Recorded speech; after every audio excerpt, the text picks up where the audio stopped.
Oui, tout commence quand un homme d'une trentaine d'années aborde Lisa près de l'église Saint-Baudile. Il me parle en anglais, m'explique qu'il est irlandais, qu'il est ici avec, sa femme et ses 3 enfants et qu'en fait, il est arrivé à la gare, de Nîmes et que, par une erreur d'inattention, en fait, ils se sont fait prendre, leurs affaires, donc avec, tous leurs passeports et il a besoin de rejoindre l'ambassade, irlandaise à Paris.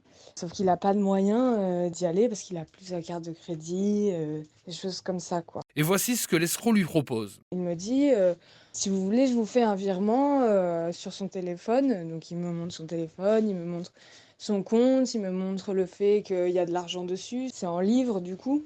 On fait le virement ensemble avec votre, IBAN et tout ça et après on va ensemble à un distributeur et on retire cet argent. L'arnaqueur a pris Lisa dans ses filets, il ne la lâchera plus pendant près de 2 heures, quitte à jouer sur la corde sensible quand la jeune femme lui demande de rencontrer son épouse et ses enfants avant de lui donner l'argent. Il me tutoie, il se souvient de mon prénom, il me dit: «Non mais Lisa, je peux pas faire ça.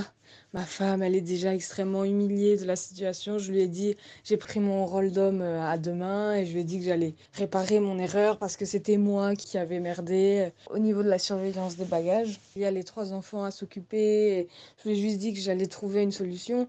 Et ça, je peux pas faire ça, quoi. Je peux pas humilier ma femme encore plus en t'amenant la voir. À tel point que Lisa finit même par culpabiliser. Là, je me dis: «Ah oui, mais en fait, c'est horrible de demander des comptes à quelqu'un comme ça, qui est dans le mal», et je suis limite en train de me dire que c'est moi qui abuse de sa situation, en fait. Je me dis: «Mais est-ce que je me serais permise de demander ce genre de questions à d'autres personnes dans d'autres circonstances?» Lisa finit par lui donner les 300 €, mais elle ne recevra jamais le virement promis par l'escroc. C'est d'autant plus difficile à avaler que la jeune femme est loin de rouler sur l'or. Enfin, moi, je suis pas du tout quelqu'un de riche. Même, je suis plutôt dans une situation précaire et je pense que c'est aussi pour ça que j'ai été, sensible à sa situation. Enfin, moi, je gagne 800 euros par mois.